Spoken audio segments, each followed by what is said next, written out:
அன்பான தோழிகளுக்கு வணக்கம். Welcome to Madhavaram kitchen. நான் உங்கள் சாரதா சுந்தர பிரகாசம்.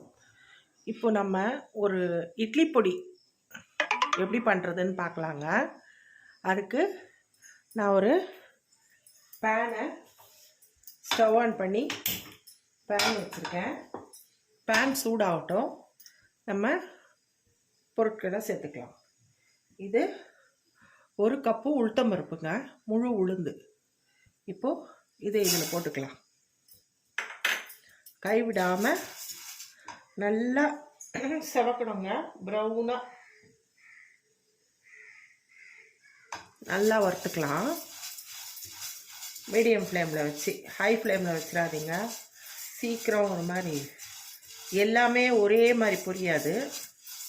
அதனால் ஒரே கலர் எல்லா பருப்பும் ஒரே மாதிரி வர்றதுக்கு நம்ம மீடியம் ஃப்ளேமில் வச்சு நல்லா வறுத்துக்கணுங்க.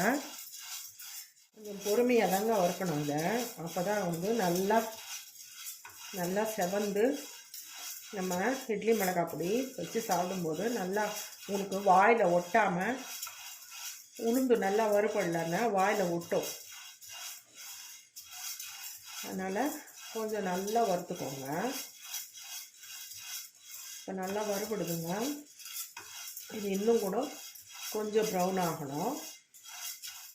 பாருங்கள், நல்லா வறுபட்டுடுச்சுங்க.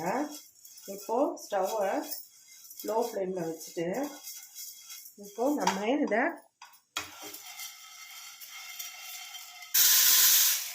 இந்த தட்டில் கொட்டி ஆற வச்சுக்கலாங்க. இது ஆறட்டும். இப்போது கடலைப்பருப்பு வறுத்துக்கலாங்க. கடலைப்பருப்பு அதே மாதிரி வறுத்துக்கோங்க.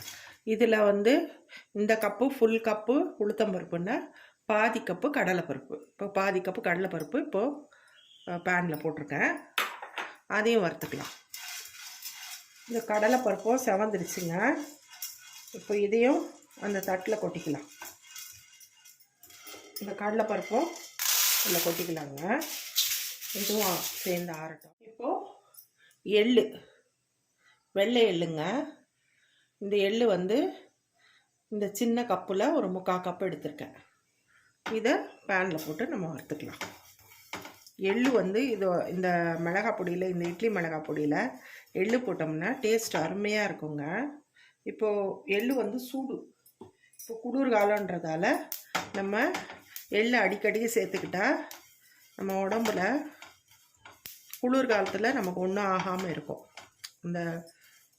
இது ரொம்ப சூடால் இந்த எள்ளு வந்து நமக்கு ஜலதோஷம் அதெல்லாம் பிடிக்காமல் இந்த எள்ளு நல்லா ஹெல்ப் பண்ணும்.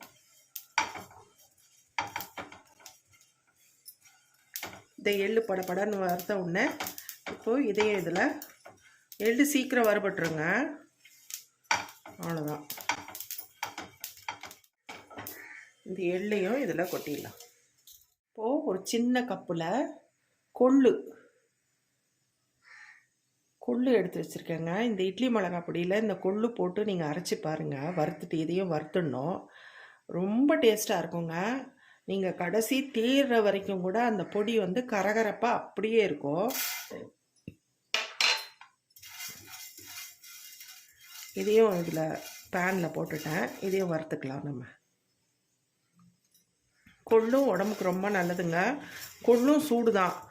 இப்போ நம்ம குளிர்காலமாக இருக்கிறதால நமக்கு இது ரொம்ப ஹெல்ப் பண்ணும். இந்த கொள்ளு அடிக்கடி கொள்ளு சேர்த்துக்கிட்டா உடம்புக்கு ரொம்ப நல்லது. இளைச்சவனுக்கு எள்ளு கொடு, கொழுத்தவனுக்கு கொள்ளு கொடுன்னுவாங்க. கொள்ளு வந்து உடம்புல இருக்கிற அந்த கெட்ட கொழுப்பையெல்லாம் நீக்கிடும். கொள்ளு உடம்புக்கு ரொம்ப நல்லதுங்க. அதனால் அடிக்கடி கொள்ளை எந்த ரூபத்துலையாவது, இந்த தோசை மாவு அரைக்கும் போதும், அதுக்கப்புறம் இந்த மாதிரி பொடி அரைக்கும் போது, அதுக்கப்புறம் கொள்ளு ரசம் கூட வைக்கலாங்க. ரொம்ப நல்லாயிருக்கும். ஆந்திராலெல்லாம் உழவச்சாரம் அது ரொம்ப ஃபேமஸ்ஸு. அது பேரில் ஒரு ஹோட்டலே இருக்குது. ஹைதராபாத்தில் உழவச்சாருன்னு சொல்லிட்டு ஒரு ஹோட்டலே இருக்குது ஹைதராபாத்தில். உழவச்சாறு ரொம்ப ஃபேமஸ்ஸுங்க. கொள்ளு ரசம் வந்து வச்சா ரொம்ப நல்லாயிருக்கும். ஒரு நாளைக்கு அந்த ரெசிப்பியை நான் போடுறேன்.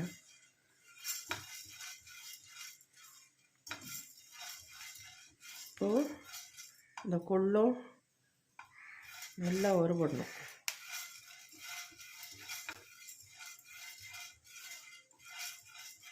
இது சீக்கிரமாகவே வறுபட்டுருங்க.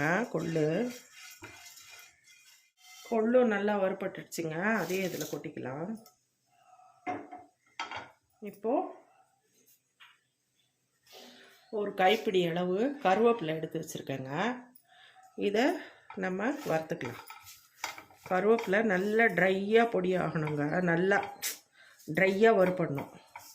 அதில் இப்படி கசக்கனா பொடி தூள் ஆகணும். அந்த மாதிரி வறுத்துக்கோங்க கருவேப்பிலையை. அதில் இருக்கிற ஈரெல்லாம் போயிட்டு இதை நான் கழுவி கொஞ்ச நேரம் வெயிலில் வச்சேங்க. இந்த கருவேப்பிலையை பாருங்கள் நல்லா வறுபட்டுடுச்சு. இப்போ ஸ்டவ் ஆஃப் பண்ணிவிட்டு இந்த கருவேப்பிலையும் இதில் கொட்டிக்கலாம். இப்போ மிளகா வறுத்துக்கலாங்க. அதுக்கு நான் 1 ஸ்பூன் எண்ணெய் விட்டுருக்கேன்.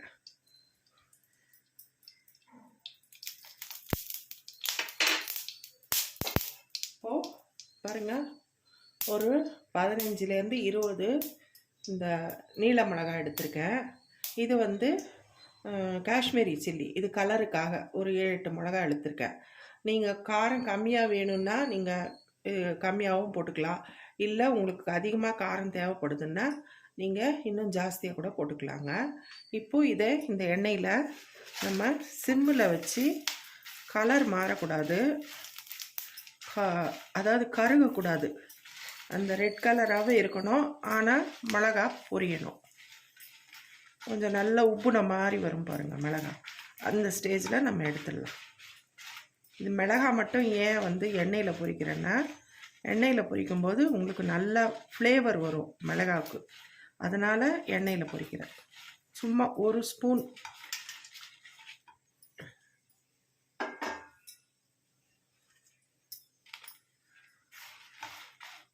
லோ ஃப்ளேமில் வச்சுக்கோங்க. அப்போ தான் மிளகா வந்து கருகாமல் உங்களுக்கு. கருகிடுச்சுன்னா தூள் வந்து நம்ம அரைக்கிற இட்லி பொடி வந்து கலர் மாறிடும். அதனால் கருகாமல் பார்த்துக்கோங்க. அதே சமயம் மிளகா வந்து நல்லா பொரியணும். இப்போ மிளகா வறுபட்டுடுச்சுங்க. இந்த பாருங்கள் உப்புன மாதிரி ஆயிடுச்சு பாருங்கள்.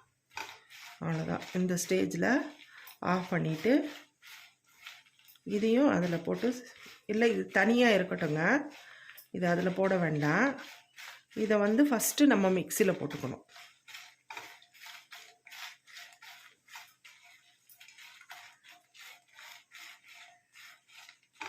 அவ்வளோதான், மிளகாய் வறுபட்டுடுச்சு.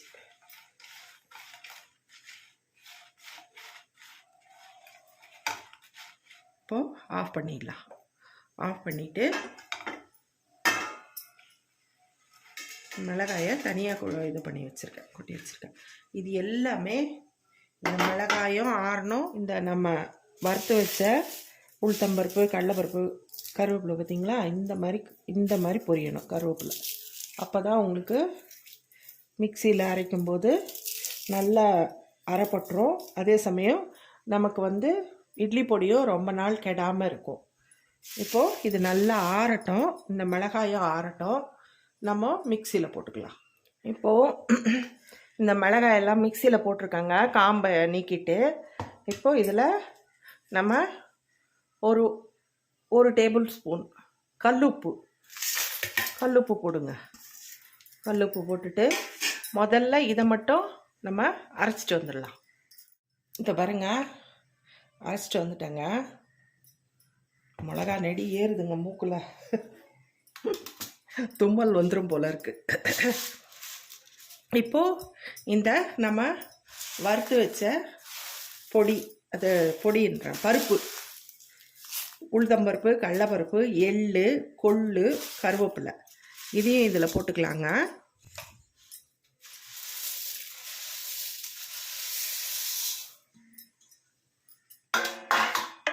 இதையும் போட்டேங்க இதில். இப்போ இதையும் சேர்த்து நம்ம அரைச்சிட்டு வந்துடலாம். இதுக்கு பெருங்காயம் போட மறந்துட்டேங்க நான். இப்போது பெருங்காயத்தூள் இதில் போட்டு கலந்துக்கலாம். பெருங்காயம் போட்டால் ரொம்ப நல்லா இருக்குங்க. உங்கள்கிட்ட கட்டி பெருங்காயம் இருந்ததுன்னா எண்ணெயில் அதை நல்லா பொரிச்சிட்டு அதையும் மிக்சியில் பருப்பு அரைக்கும் போது அதையும் போட்டு அரைச்சிருங்க. ரொம்ப டேஸ்ட்டாக இருக்கும். இப்போது இதில் கலந்துக்கலாம் நம்ம. இப்போ இந்த ஸ்டேஜில் உப்பு செக் பண்ணிக்கோங்க. உப்பு பத்தலைன்னா இந்த ஸ்டேஜில் நீங்கள் கொஞ்சோண்டு சால்ட் கூட கலந்துக்கலாம். எனக்கு உப்பு கரெக்டாக இருக்குது, நான் பார்த்துட்டேன். உப்பு கரெக்டாக இருக்குங்க. உப்பு காரம் எல்லாமே கரெக்டாக இருக்குது. சுவையான இட்லி மிளகாய் பொடி ரெடி ஆயிடுச்சு. காரசாரமான நல்லா ஸ்பைஸியாக இருக்குங்க. மணமும் நல்லா சூப்பராக வருது. இப்போது இதை இட்லி கூட சர்வ் பண்ணிக்கலாம். இந்த மாதிரி பிளாஸ்டிக் டப்பாலையும் போட்டு வச்சுருக்கலாம், இல்லை உங்கள்கிட்ட கண்ணாடி பாட்டில் இருந்ததுன்னா அதுலேயும் போட்டு வச்சுக்கலாம். பாட்டில் வந்து நல்லா க்ளீனாக கழுவிட்டு கொஞ்சம் நேரம் வெயிலில் வச்சுட்டு அதுக்கப்புறம் இதை ஸ்டோர் பண்ணி வச்சுக்கோங்க. உங்களுக்கு 1 மாதம் 2 மாதம் ஆனால் கூட ஒன்றுமே ஆகாது. பொடி நல்லா இருக்கும். இதில் ஒரு சின்ன ஸ்பூன் ட்ரை ஸ்பூன் போட்டு வச்சுக்கோங்க.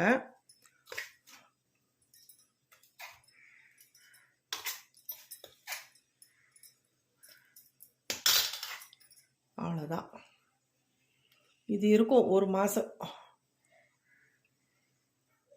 சூப்பராக இருக்குங்க இந்த பொடி. இப்போது இட்லி கூட சர்வ் பண்ணி பாருங்கள். இட்லியில் நான் இந்த பொடியை பரட்டி வச்சுருக்கேன். சூப்பராக இருக்குதுங்க. இந்த மாதிரி நீங்கள் எங்கேயாவது ஊருக்கு போகும்போது ட்ரெயினுக்கெல்லாம் இந்த மாதிரி பொடியை செஞ்சு இது மாதிரி பரட்டி பாக்ஸில் எடுத்துகிட்டு போங்க. சூப்பராக இருக்கும். உங்களுக்கு 4 இட்லி சாப்பிட்றவங்க இன்னும் ஒரு 2 இட்லி எக்ஸ்ட்ராவாக சாப்பிடுவாங்க. அவ்வளோ டேஸ்ட்டாக இருக்குங்க. சாப்பிட்டு பார்க்கலாம்.